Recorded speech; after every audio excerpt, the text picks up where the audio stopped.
10, 9, 8, 7, 6, 5, 4, 3, 2, 1.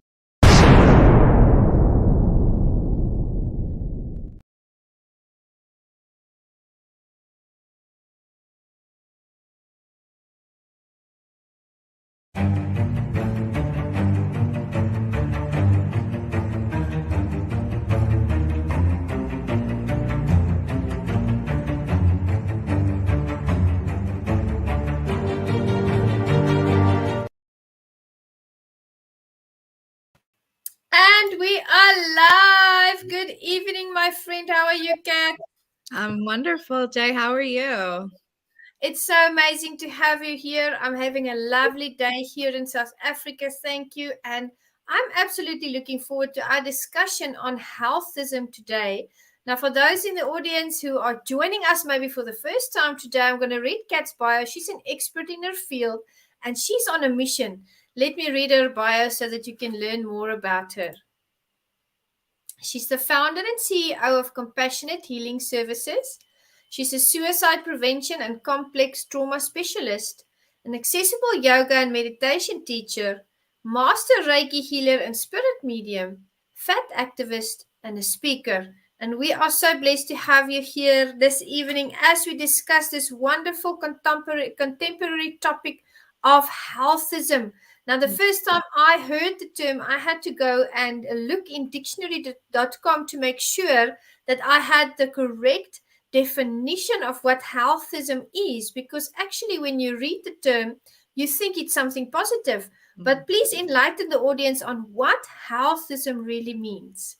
Well, I don't know what the dictionary.com definition of it says, but the way I define it is that the idea that health is a personal responsibility, and therefore failing to be healthy is a moral failing, really.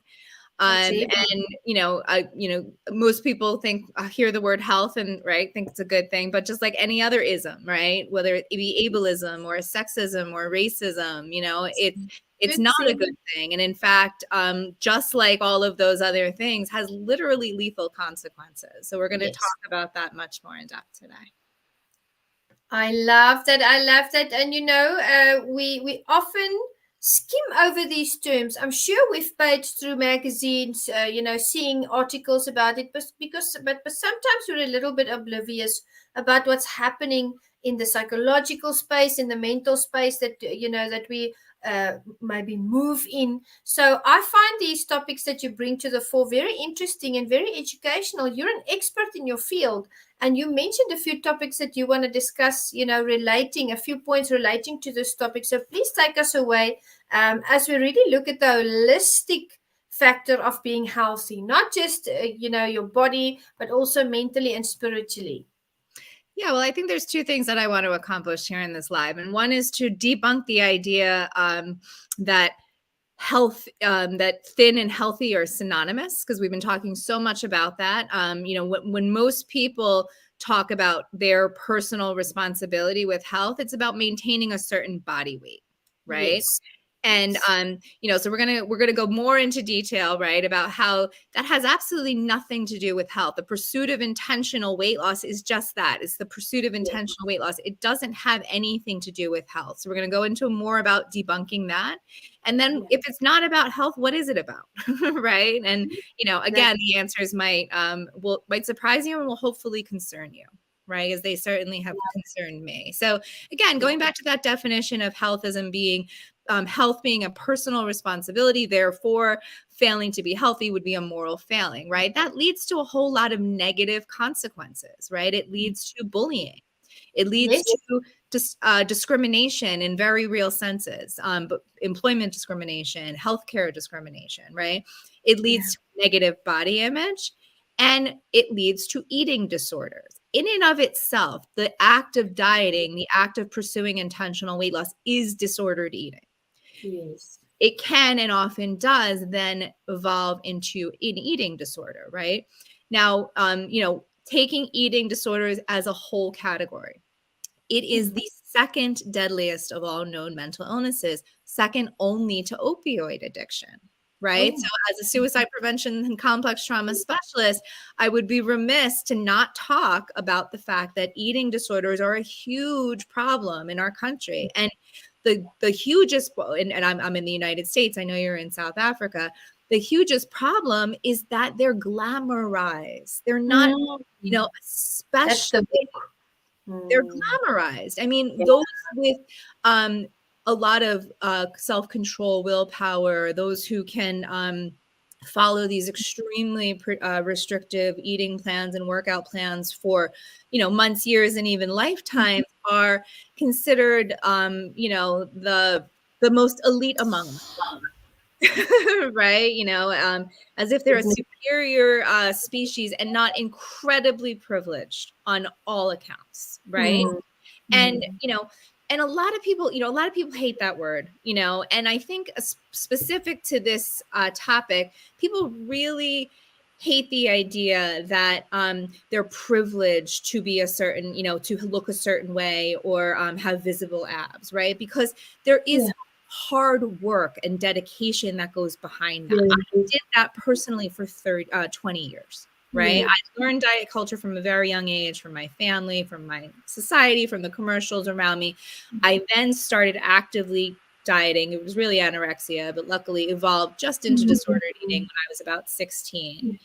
And that was because of bullying around my weight. I still very much held thin privilege, meaning that never has my size prevented me, let's say, from knowing that I could find a seat on an airplane or in any waiting room or even doctor's office, right? Your privilege is the thing that you don't consider, right? Like those of us with white skin don't consider that we might be, profiled when we walk into a store as about to steal simply because of the color of our skin, right? Like, so the idea that we hold thin privilege really pisses people off, if I can be frank, because there is so much hard work and dedication, I know, that goes into the pursuit of weight loss, right? It's just that it's a futile effort, right? We know based on the mountain of evidence that the pursuit of intentional weight loss over time leads to weight gain. Right. It's the number one predictor of weight gain is intentional weight loss. Right. So it's something that over time, unless you keep those efforts up 100% of the time, and some people can do that. Some people live with eating disorders their entire life, shorter life, most likely. Your body will lose that weight, but over time that's going to come back. Right. So, and build up again. And build up again. And that's due to other factors. If you go back to other lives that we've talked about with the set point theory, where your genetics essentially determine your weight range, just like it determines your height and your hair color. Right. So, so the idea that, that anything that would push you towards an eating disorder is healthy is absolutely ridiculous. Right. And I also find it ridiculous, and this is coming from a former physical therapist. I did practice traditional physical therapy for 20 years. I have a master's degree in PT, and I love the profession.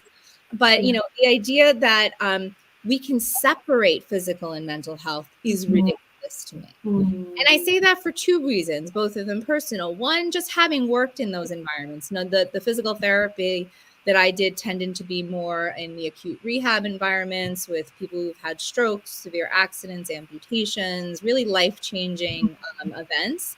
They aren't able to go home and they require inpatient care. That's really where I enjoyed working with clients the most. And anybody going through a life-altering physical, whether it be disability, surgery, accident, there's a mental health component to that, of course.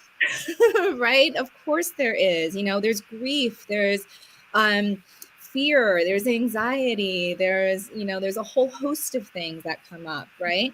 And I have always been, pretty physically healthy, maybe not so much as a child going through my traumatic, stressful childhood. I did get a lot of illnesses, but after my childhood, especially then working in the healthcare world, I have a pretty strong immune system, right? It takes a lot to get me down as far as my physical health. And yet I've struggled significantly with my mental health. And when my mental health was at its worst, which was for me in 2017 when I became suicidal, I had so much physical pain in my body. And I was vomiting frequently and losing weight, right? So on those two levels, one is a physical therapist watching people go through physical health challenges and developmental illness, and someone going through severe mental illness and having all of these concurrent physical health challenges. I just don't see how we really can even separate the two. Yes, I agree. Yeah. Right. So again, it's not about becoming thin and then turning around and bullying other people who aren't thin and calling it their fault and telling them that this is something that they have to do. Otherwise, they deserve to be on the receiving end of bullying, discrimination, potential eating disorders, being discriminated against for employment and for healthcare even, right? It's extremely damaging, and it's just not supported by evidence in any way, shape, or form, right? And the other, the other part of that is, you can be metabolically healthy, and I guess this is just kind of expanding on what I just said. You can be metabolically healthy, right? All of your numbers be, maybe not your weight numbers, but all of your numbers be, where they supposedly should be, and be severely depressed and considering suicide. Again, not healthy. That's not healthy. That's lethal. Exactly. And, and I think we really need to be blunt, right? Didn't we say last time with Operation Blunt, right?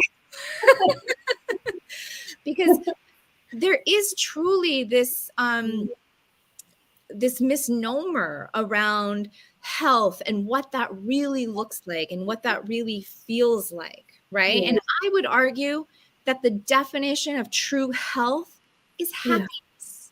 Oh, I love that. Happiness and satisfaction. What you're seeking is not a look. And I did this again. I participated in this for 20 years, and I was in hook, line, and sinker. You could not have convinced me otherwise in that time period that me not pursuing this very specific goal weight, right, was the only way that I could live with myself, to know that I'm doing everything I can to be healthy. Right. So, I understand it from that perspective. And yet every time, whether it was I hit my, weight loss goal, always temporarily, or, I had gone to the gym and really pushed myself really hard, because that was my major disorder, was in the gym, and just being unable to walk away essentially until I had burned like 800,000 calories at least. I would spend those nights totally dehydrated with a terrible headache, just feeling really like to the couch all night, and calling it healthy. But in retrospect, it wasn't even anything close to healthy. Right? It's the concept that we were chasing. Right. I had recently an issue where, I went through something very difficult emotionally for a couple of months. I was really struggling with both my emotional and physical health. I was doing a lot of vomiting in that time, couldn't eat much. So I started to lose weight, right? My body started to let go of weight. And on one hand, I was getting praised by a doctor, not my doctor, but a doctor that I know, who saw me, had seen that I had lost weight, and was just like, oh, great, good for you. You lost weight. And when I told him how it happened, he said, oh, however you get there, right? I went to my hairdresser the same week, and she was like, Kat, what's going on? And I'm like, what do you mean? She's like, your hair, it's so thin. She could tell, my hairdresser could tell that I'm unhealthy based on the way my hair felt, in a way that a physician couldn't, right? It's very concerning what, how we just have such a narrow or myopic view that health is a specific look, right? And more, it's getting more and more unattainable, right? Now it's not just about, being a certain size. Now you have to have apparently visible abs, right? All your muscles have to be visible for you to be considered fit and healthy. And, again, really, if you look at the data, these are not the people that are living the longest. In Scientifically, yeah. something exists out there that they're calling the obesity paradox. And the reason they're calling it a paradox is because it doesn't jive with their current understanding. What the obesity paradox has shown that at least 11 chronic diseases have been shown to be improved, or I'm sorry, the people who living with these chronic diseases, those who are living the longest, those who are having the longest lifespans are per BMI overweight or mildly obese, right? Which is why it's called a paradox. Wait a second, this person eats for the BMI and yet they're healthier than the person who's thinner than them, right? There's all this cognitive dissonance that wouldn't be there if we didn't believe these false premises in the first place. That's the truth. That's the truth. I love the fact that you debunk all of these myths, I'd say, or all of these, toxic preconceptions that being thin equals being healthy. That's not the truth.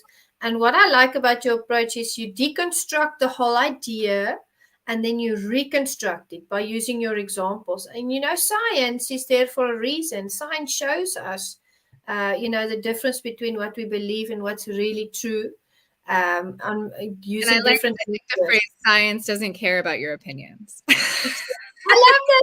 You see, we're on stage blunt now. I love that. Care about your opinions, and this is very much backed by science for sure. Yeah. And I want to say to the audience, I'm an athlete. I love exercising. I go every day. I try to eat healthy, but I'm happy. I'm not going to extreme measures to fit into a certain size of clothing, denying myself delicious foods and just dehydrating myself and just being so harsh on myself all the time to do that. I enjoy it when I do it, so I'm happy and I'm healthy at the same time, and that is what Kat is bringing to the fore.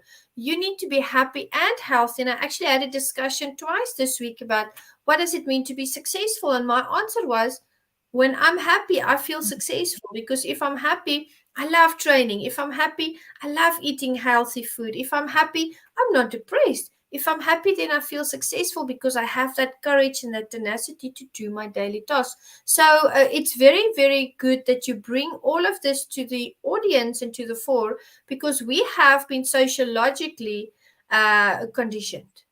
And you spoke about an experiment earlier before we came on. Would you like to talk about that sociology experiment? I found that to be tremendously impactful.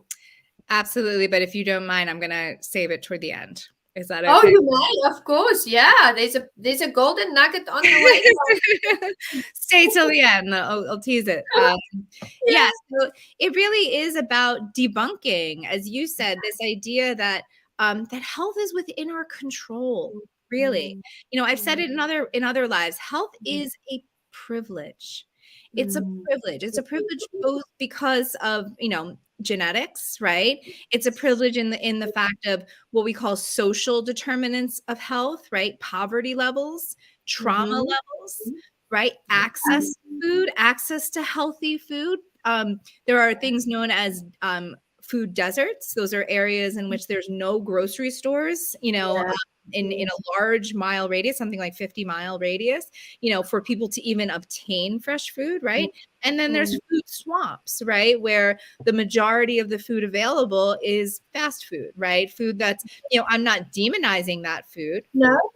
I'm not putting a moral value on that food to say that, fast food is bad. I mean, if that's what's available to you, eating is best, right? Like the breast versus bottle debate, feeding is best. However you can feed your child, right? However you can feed yourself is best. And if for economic reasons or accessibility reasons or time reasons, fast food is all that's available to you, go for it. And so there's so many factors that go into whether you even have access to health, right? That are not within our control. And the one thing that we're taught is in our control, which is weight, isn't actually in our control, right? We've, and why is that? Because the set point theory exists. Again, that your weight is pretty much predetermined. Your weight range of about 10 to 20 pounds, that's really key to understand, is predetermined by your genetics. And that any attempts to go above or below that set point will be fought by your body successfully when you intentionally lose weight, meaning you intentionally restrict your body from the nutrients and calories and energy that it's asking for, and therefore your body has no choice but to let go of fat cells. That process in and of itself is perceived by the body as an emergency, and there's a concerted, sophisticated effort for you to regain that weight, right? So your weight isn't even in your control, much less so many of the other social determinants of health, and yet healthism exists, right? So if it's not about health, what is it about? Right? What is it about? And, the answers are, again, concerning at the very least, right? It's about obedience to systems of oppression, right? Propaganda. Yeah. The propaganda, exactly. The BMI in and of itself, and I've discussed this in other lives, is inherently racist. It's inherently sexist, and it's inherently meaningless. Reasons I say that, it was a measure that was created in the 1800s. It's only been changed once since, and that was to lower the standards based on recommendations of weight loss companies. It was created by a statistician and mathematician, not a doctor. It had never had a bearing in its original use toward health at all, much less individuals. It's a measure that was meant to capture populations, not individuals. And only white European men were used in the creation of the tool. So it's inherently all of those things: sexist, racist, and meaningless. It doesn't even do what it purports to do, right? So when we adhere to these principles, and I would highly recommend anyone interested in this topic, especially if you already follow Glennon Doyle. She's an author in the United States, a very popular podcaster and influencer, and she herself was just diagnosed in recent months with anorexia, and which was very shocking to her, because she didn't, like many women, think she was eating much differently or behaving much differently than those around her. Her behavior had become so normalized that she herself didn't recognize that it was disordered. And I heard her put the pieces together on air, and I was so thrilled that she said, when it comes to my discipline around eating or my workouts and stuff like that, I really started to wonder, what am I a disciple of, right? Think about that word, discipline. And for her, the answer, just like for me, the answer has been to all of the systems of oppression that I'm fighting in the first place, right? White supremacy, patriarchy, capitalism, right? Because that's the other major thing that this is about. If it's not about health, what's it about? It's about profits. It's about profits for companies that are making billions with a B on your insecurities or your ideology that you have to lose 10 pounds before you can be happy, or whatever it is that you have in your mind around that, right? There are companies that are making bank off of that. And think about all these diet companies. I was very devoted to Weight Watchers. I don't even want to think about the amount of money that I spent between in-person meetings and online on Weight Watchers over the years. And yet I still had to keep going back, right? Because diets don't work. Healthy lifestyles work, but not diets. Right. And even healthy lifestyle, if you want to put it that way, won't necessarily work for someone to become healthy and or thin to reach the societal standard, right? So it's about making rich, making billionaire companies even richer, right? And we can even, that's separate even from the beauty companies, right? The beauty companies who aren't necessarily focused on weight, but are focused on supposedly all the other flaws that you have if you don't look the exact certain way, right? So really, again, nothing to do with health. And it's also about placing bodies on a hierarchy. We do that in all the other isms, don't we? Right? When it comes to sexism, right? There's this ideology that somehow men are above women, right? There's white supremacy, this ideology that somehow white skin is superior to darker skin, right? Ableism, this idea that you have to be able-bodied, right? That bodies that can run or climb or are better than bodies in wheelchairs, let's say, right? And and healthism or and specifically weight, it's just another manifestation of that. It's this idea. It's really thin supremacy. We've talked about the idea of thin privilege, but let's put that in the larger context of thin supremacy. And that's where I want to bring in that example that you I can't wait. I love it. Here's the golden nugget, guys. Get ready. Right. And so a lot of people would deny, let's say, that there is such a thing as thin supremacy or thin privilege in this country, right? Just as, unfortunately, still, maybe more so in the days when I was, in the 80s and 90s when I was growing up, people like my own father, let's say, would deny the idea of patriarchy, right? Oh, you feminazis, what are you crowing about? Right? Racism ended with the end of slavery, don't you know? I mean, there's a lot of pushback on these ideas, of structural or systemic oppression, right?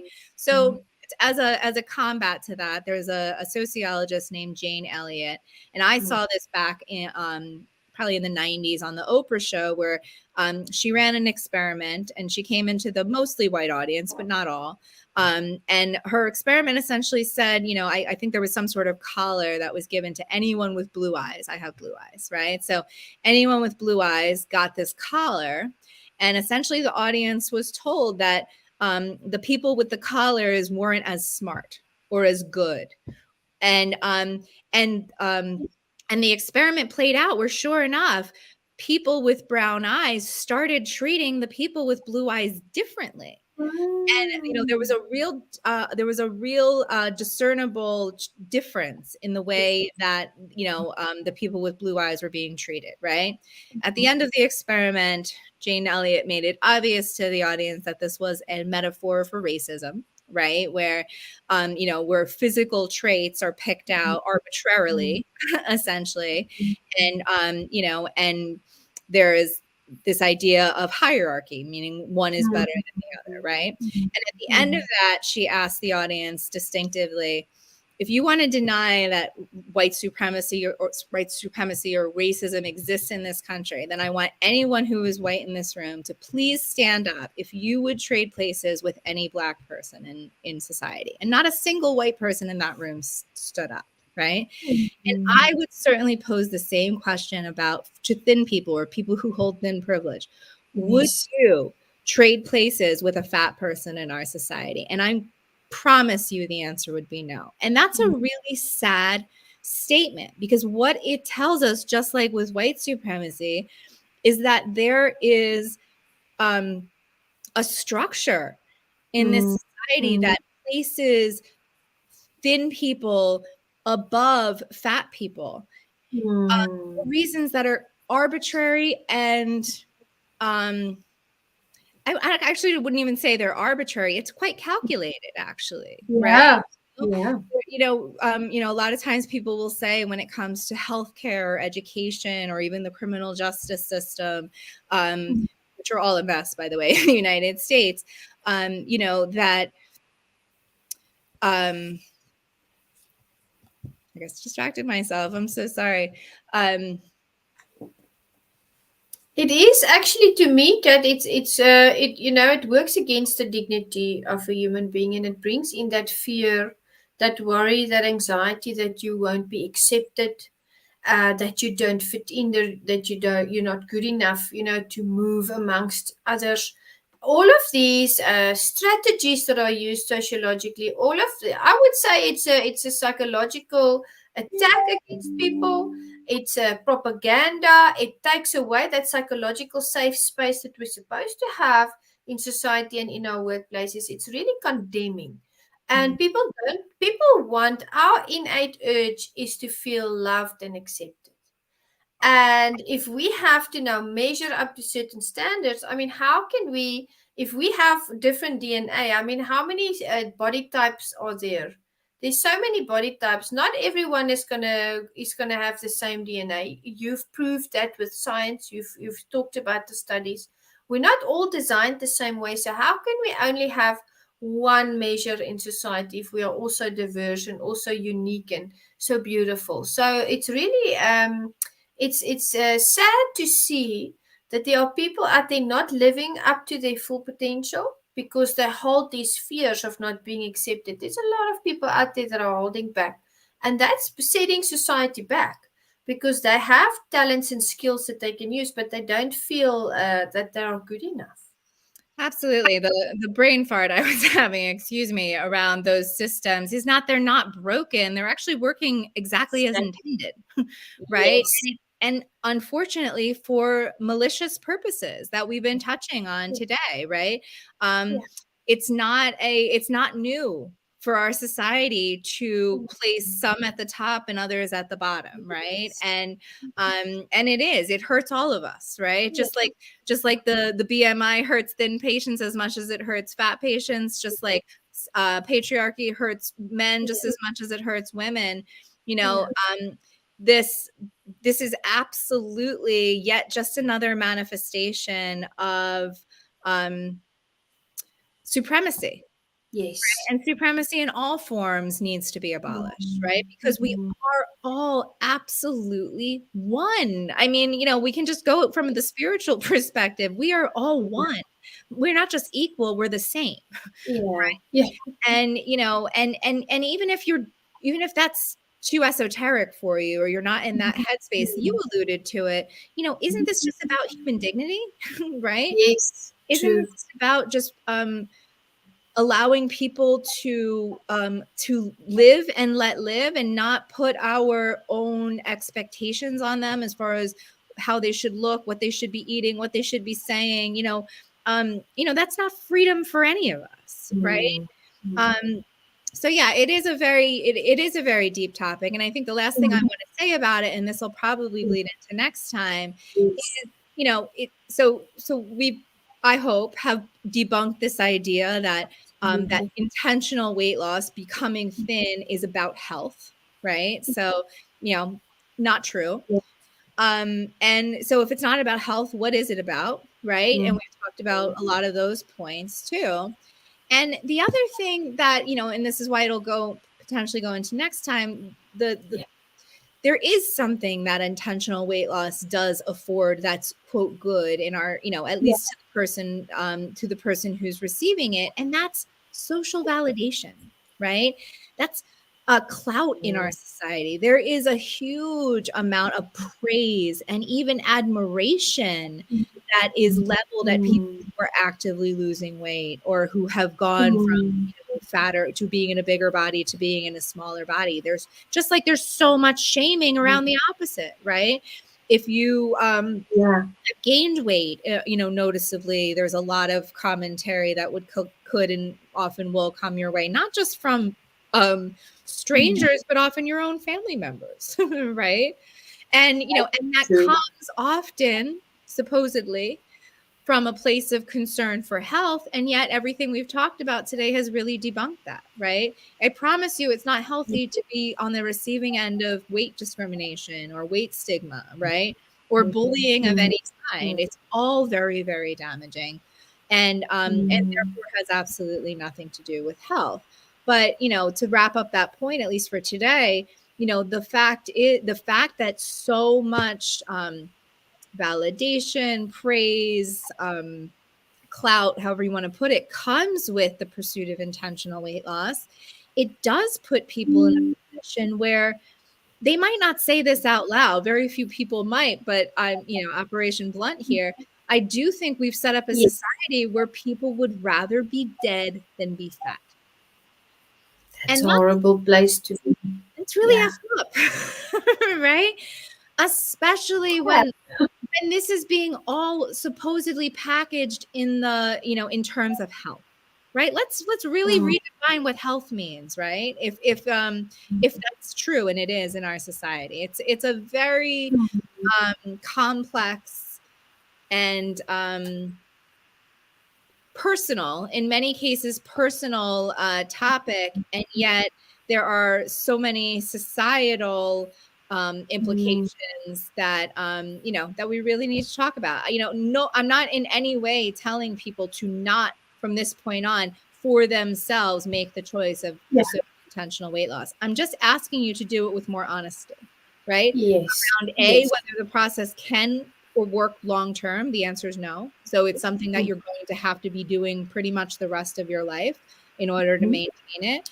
And whether you're really doing that because you want to live longer, because if so, I highly suggest don't do intentional weight loss. Based on everything we know, if your goal is to live longer, I highly suggest that you have body fat, right?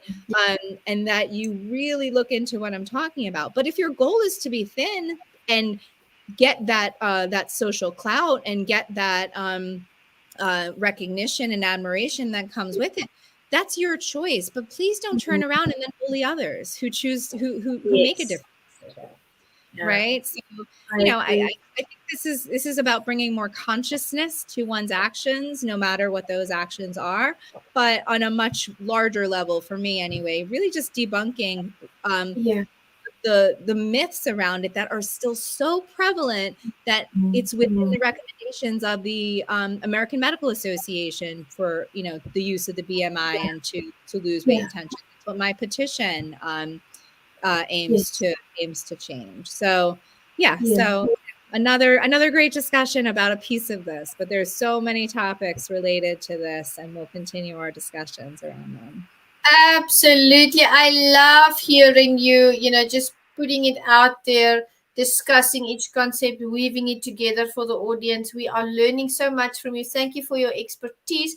There you go, audience. This is Stage Blunt, the term that Kat has coined, and here we say it like it is.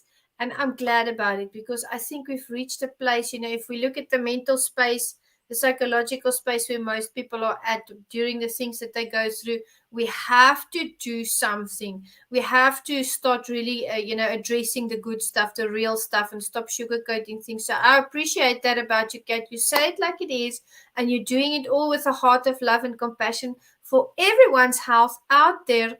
All we want to do is to make sure that you are happy and healthy as you pursue the goals that you have, things that you want to do with your life. So these discussions are really edifying. I would really encourage the audience to share these as well. Share our lives. Is bringing her expertise, really enjoying this journey and learning a lot from you. So thank you, Kat. We'll be back with Kat on Thursday at the same time. Please join us as we dig deep into healthism, suicide prevention, all the passionate topics that she works with, and that she really has dedicated her life in order to make a community and society a better place. And with that, we bid you goodbye. Have a wonderful day, everyone. Bye, Kat. Thank you, Jay. Bye. Bye.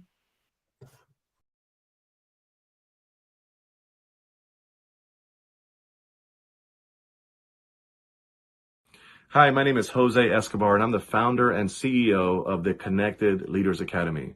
We're the #1 fastest growing community and tribe of some of the highest level entrepreneurs all around the country and around the world. We're in 36 states across the U.S., in 11 international countries, and over 240 plus members, growing every single day. And I'm honored, excited, and I'm glad to say that I'm proud to be the official sponsor of the Meticulous Moments podcast with Juanita Cap. Thank you so much for the opportunity. I'm excited for this journey. Hey everybody, my name is Patrick Rude. I'm the owner of Rude Financial Services, a proud sponsor of the Meticulous Moments podcast, hosted and directed by the beautiful, strong, and intelligent Juanita Cap. I cannot tell you enough about what this woman has done with this podcast and the effect that she has had on me and all of the other sponsors and people that listen. Don't miss it.